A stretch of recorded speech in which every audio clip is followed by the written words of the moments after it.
just as in the Christian tradition, we might hear the phrase spoken, "In the beginning was the Word, and the Word was with God, and the Word was God."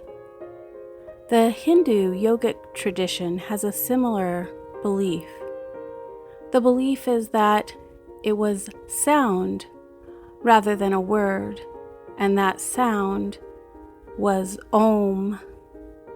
Om is a word which, when chanted, recreates the first sound that existed in creation. So let us chant together now this sound 3 times, invoking the divine creation through us and through our voices. Take a deep breath in.